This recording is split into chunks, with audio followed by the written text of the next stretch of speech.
வரவேற்கிறோம். இந்த நாடகத்திலே முந்தினதாக ராமசாமி மன்னர் சபையாடி வருகிறார்.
ராமசாமி மனைவி ராமாயின்னு சொல்லுவாங்க. ஏங்க என்னங்க அடே ராமாயி உன்னை எதற்காக இருக்கு தெரியுமா? நம்முடைய மருமகள் நிலமான கர்ப்பிணியா இருக்கலாம். அவன் மருத்துவமனைக்கு அழைத்து கொண்டு செல்ல வேண்டும். அதனால் மருத்துவமனைக்கு அழைத்து கொண்டு செல்ல வேண்டும். நம் மகன் கிழவன் அழைத்து வடிக்கண்ணி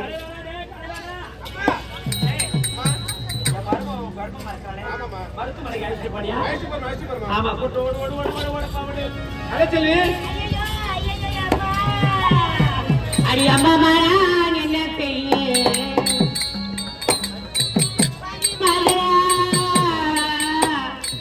அடி அம்மா கோழி மகளா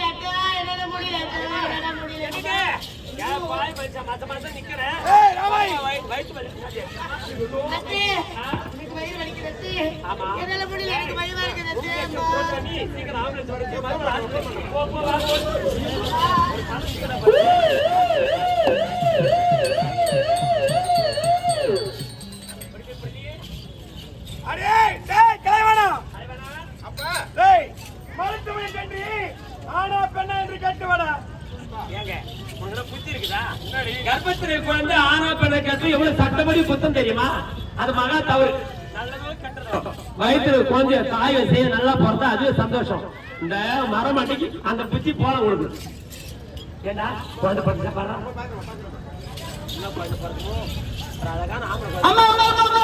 சந்தோஷம் சந்தோஷம். உங்க பிள்ளைக்கு நல்ல செய்தி வாயில சர்க்கரை போட்டுறேன். சக்கரை போட்டியா? சக்கரை வேலை எனக்கு அதிகமா, வெள்ளம் போட்டுமா, சீக்கிரமா போயிட்டேன். அம்மா, அழகான பெண் குழந்தை பிறந்திருக்கிறது. ஒரு ஆம்பளை குழந்தை பிறக்கும், அப்புறம் மனக்கோட்டை கட்டிருந்தேன். ஐயோ அம்மா குழந்தை கொய்யாவோட பயந்து கதை மாதிரி ஆகி போச்சு. என் பேர ஒருத்தருக்கு அந்த பேர பிள்ளைக்கு ஒரு துணையா இருக்கு நான் நினைச்சேன்.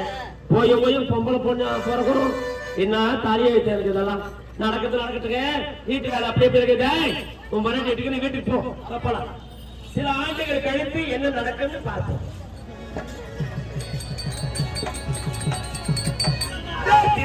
மயில் தானே முகம், ஆசன் முகம், சித்திரை மயில் தானே முகம்.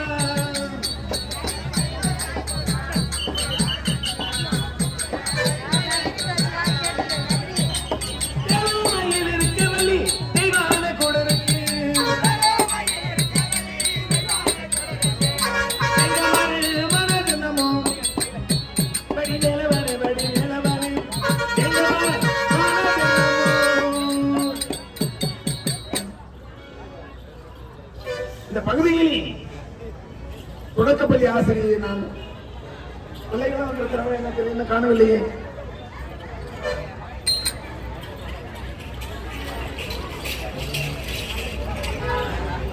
சுவேதா, சரி நீங்க எல்லாம் வந்திருக்கிறீங்க. இந்த சமயம் நீங்க இன்னும் காணவில்லை. ஏன் என்னவா?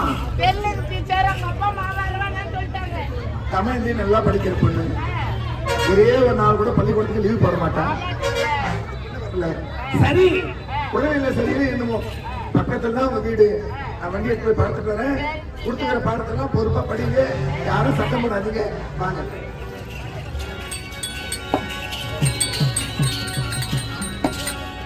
ஐயா வீட்டுல யாரு? கத்துறாங்க, யாரு போய் பாரு. வணக்கம் வணக்கம். சரி உன் மகள் தமிழ்ந்தி ஏன் பள்ளிக்கூடம் வரவில்லை?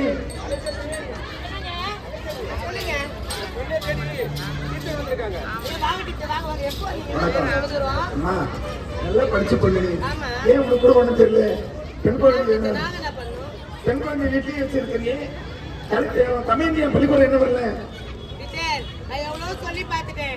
எங்க ஹஸ்பண்ட் வேணாம் சொல்றாங்க டீச்சர். அது என்ன அவங்க தான் கேட்கணும். வணக்கம் டீச்சர். வணக்கம் டீச்சர். வணக்கம்மா. நீங்க தான் டீச்சரா?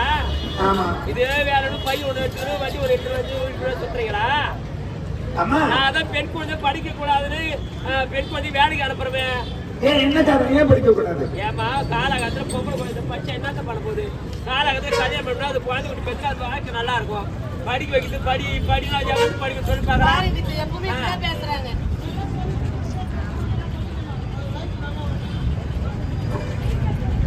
அம்மா இந்த மாதிரி ஆள் 4 பேர் தான் போதும். அம்மா ஆண் குழந்தை படித்தால் அந்த வீட்டுக்கு மட்டும் தான் பயன்படும். டீச்சர் என் பேர பிள்ளை வட்டக்காரன், அவன் படிச்சா போதும், வீட்டுக்கு நல்லது. பெண் குழந்தை ஒன்றும் படிக்க தேவையில்லை. ஆண் குழந்தை படித்தா ஏன்னா அடுத்த வீட்டுக்கு வாழ போற பொண்ணு அது படிக்க. அப்படியெல்லாம் பெரியவங்க பேசாதீங்கம்மா. பெண்ணாக பிறந்து பெரியவங்களா இருக்கிறீங்க, இப்படியெல்லாம் பேசாதீங்க. அடுத்த வீட்டுல வாழ போற பெண்ணு டீச்சர், அதுக்கு கல்யாணத்தை பண்ணது யாராச்சாங்க? அது படிக்க வேண்டிய யாராச்சாங்க? அதனால காலகாலத்துல பெண் குழந்தைக்கு கல்யாணத்தை பண்ணணும். அதான் என் ஆசை. பேரன் பேசிக்கோ, கல்யாணத்தை படிக்கிறேன், குழந்தைங்க நல்லா இருக்கணும், அது வயிற்றுல குழந்தை பிறகு அதே ஆசை. ஆசை இருக்கட்டும். பெண்களுக்கு என்ன ஆசைன்னு அது கொஞ்ச நேரம் யோசனை நினைச்சு பாருங்க. ஆண் குழந்தை பிடித்தா வீட்டுக்கு மட்டும் தான் நல்லது. பெண் குழந்தை பிடித்தால் வீட்டுக்கு நல்லது, நாட்டுக்கும் நல்லது. பெண் குழந்தை என்னதான் பண்ணலாம் நினைக்கிறீங்க? ஏமா டீச்சரே, படி படி படின்ற அந்த பெண் குழந்தை படி எவ்வளவு பணம் செலவு பண்ண தெரியுமா? அம்மா நீங்க இவ்வளவுதான் தெரிஞ்சிருக்கீங்க. பெண் குழந்தைகள் படிப்பதற்கு அரசாங்கம், தமிழக அரசு நிறைய உதவிகளெல்லாம் செய்து இருக்கிறாங்க. நிறைய உதவி. என்னென்ன உதவி? மாதாந்திரம் 1000 ரூபாய் கொடுக்கறாங்க தெரியுமா? படிக்கிறதுக்கு கொடுக்குறாங்க. ஆமா. அது மட்டும் கிடையாது, ஒரு பெண் குழந்தை பிறந்தா 50,000 கொடுக்கறாங்க தெரியுமா? என்னங்க 50,000மா? ஆமா. அதே போல 2 பெண் குழந்தை பிறந்தா 25,000 பெண் குழந்தை பேர்ல போடுறாங்க. 25,000மா? ஆமா. அம்மா ஒரு பெண் குழந்தைக்கு என்ன வயதில் திருமணம் செய்யணும்? நானா என் பேத்தி ஒரு 14 வயசுல கல்யாணம் பண்ணலாம்னு நினைக்கிறேன். அம்மா போடாதம்மா. ஏன்? பெண் குழந்தைக்கு 18 வயசுக்கு மேல திருமணம் செய்து பாருங்க, ஆரோக்கியமா இருக்கும். சரி. அந்த பெண்ணுக்கு பிறக்கக்கூடிய குழந்தை ஆரோக்கியமா பிறக்கும். 21 வயதுக்கு மேல திருமணம் செய்து ஒண்ணு உத்தமமா இருக்கும், நல்லதா இருக்கும். பெண் குழந்தை கல்யாணம் பண்ணு. ஆமா, பெண் குழந்தைகளை காப்போம், பெண் குழந்தைகளுக்கு கற்பிப்போம் என்ற எண்ணத்தை மனசுல வச்சுனே நேரமும். சரி, உலகத்துல ஒரே நிமிஷம் சார், எனக்கு அந்த இங்கிலீஷ் எல்லாம் உங்களை மாதிரி பேச வராது. நான் என்ன சொல்றேன்னா, இந்த மாதிரி பெண் குழந்தை படின்னு சொல்றீங்களே, பெண் குழந்தை படிச்சு என்ன சாதிக்க போறாங்க? அப்படி யாருன்னா சாதிச்சுட்டாங்க? அம்மா சாதிக்கிறது மட்டும் சொல்லுங்க. உலகத்திலே பெண் குழந்தைகள் சாதிக்க வேண்டிய நிறைய இருக்குது. அப்படி டாக்டர் முத்துலட்சுமி ரெட்டி இருக்கிறாங்க. இன்னும் காவல்துறை அதிகாரியாக முதல்ல தலைவர் ஐபிஎஸ் இருக்காங்க. அவங்களாம் பெண்களா? தெரியும் டீச்சர். கிரண் பேடி இருக்கிறாங்க, பிடி உஷா இருக்கிறாங்க, கல்பனா சாவ்லா இருக்கு. இவ்வளவு பேர்லாம் பெண்கள் தானே, அவங்களும் சாதிக்கலையா? நான் எவ்வளோ சொல்லிட்டேன் டீச்சர். படிச்சு பெண் தானே, ஏன் உங்க அம்மா இருக்கிறத சொல்ல மாட்டேங்கிறீங்க? சொல்லி பார்த்தேன். யாரும் படிக்காத ஜென்மம். இந்த படிக்காத ஜென்மத்துக்கு இந்த குழந்தையை படிக்க வைத்தால் எவ்வளவு நல்லது என்று. இது படிக்காத ஜென்மம். ஒரு பெண் குழந்தை படிக்க வைத்தா எவ்வளவு நன்மைன்னு என் அறிவு கண்ணு தெரிஞ்சிட்டீங்க, என் பேச்சுடைய கல்வி கண் தெரிஞ்சிட்டீங்க. பெண்குடி பாதுகாப்பிற்காக 181 தெரிவிக்கலாம்.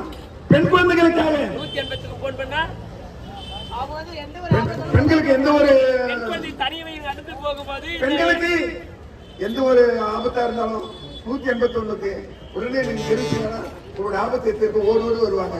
பெண் குழந்தைகளுக்கு நல்லா தெரிஞ்சுக்கோ. பெண் குழந்தை போகும்போது ஏதாவது ஒரு ஆபத்துன்னு அந்த நம்பருக்கு நீங்க போன் பண்ணீங்கன்னாக்கா எங்க இருந்தாலும் காவல்துறை அதிகாரி வந்து பெண் குழந்தைகளை காப்பாற்றுவாங்க. பெண் குழந்தைகளுக்கு சின்ன ஆபத்தா இருந்தா 1098க்கு உடனே நீங்க தெரிவிச்சீங்கன்னா ஓடோடி வந்து உங்களுக்கு காத்து நிற்பாங்க. அதே மாதிரி பெண் குழந்தை வேற ஏதாவது பிரச்சனைகள் இருந்தால் என்னென்ன பற்றி சார் 1098 பண்ணீங்கன்னா போனு கட்டாயம் வந்து குழந்தையை காக்கப்படுவார். ஆமா.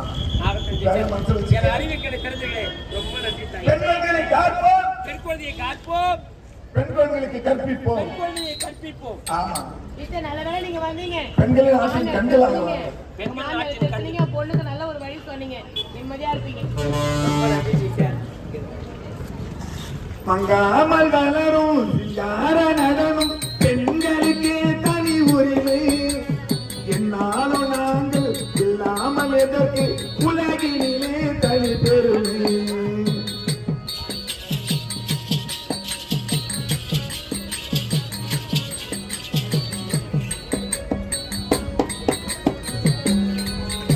இந்த கதையின் வழியாக ஒரு பெண் குழந்தைக்கு கல்வி எவ்வளவு முக்கியம் என்பதை தெருக்கூத்தர் வாயிலாக உங்கள் மத்தியிலே நடத்தி காட்டினோம். ஆக ஒரு பெண் குழந்தைக்கு கல்வி என்பது முக்கியமான ஒரு கல்வி. அதை எவரும் தடுக்க கூடாது. இந்த காலத்துக்கு ஏற்றாப்போல் குழந்தைகளுக்கு கல்வி கொடுக்க வேண்டும். பருவத்துக்கு ஏற்றாப்போல் அதுக்கு மன வாழ்க்கை அமைத்து கொடுத்தால் அதனுடைய இல்வாழ்க்கை நல்வாழ்க்கையாக மலரும். அப்படி என்று இந்த தெருக்கூத்தின் வாயிலாக எல்லா குழந்தைகளும் பள்ளிக்கூடம் போகணும், மேல்நிலை படிப்பு வரை நிச்சயமாய் படிக்கணும்.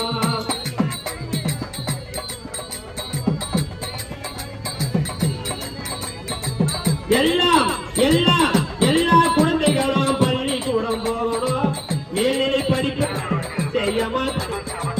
அரசு பள்ளி நமது தலைமுறையில் அல்லவா, அதை நீ தினம் உணர்ந்து கொள்ளு அல்லவா, உணர்ந்து கொள்ளு அல்லவா, உணர்ந்து கொள்ளு அல்லவா. இந்த வாழ்க்கையை வழங்கியே சமூக மற்றும் மகளிர் உரிமைத்துறைக்கு எங்களது குழுவின் சார்பாக நன்றி, வணக்கம், வணக்கம்.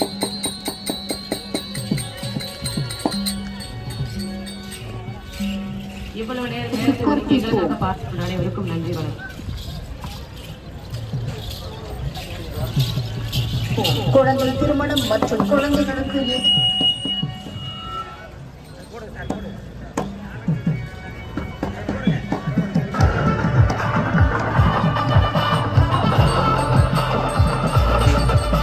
திருவள்ளூர் மாவட்டம் சமூக நலன் மற்றும் மகளிர் உரிமைத்துறை பெண் குழந்தைகளை காப்போம், பெண் குழந்தைகளுக்கு கற்பிப்போம், குழந்தை திருமணம் மற்றும் குழந்தைகளுக்கு எதிரான வன்முறைகளை ஒழிப்பதற்கான விழிப்புணர்வு பிரச்சாரம். போட்டோ எடுப்பாங்க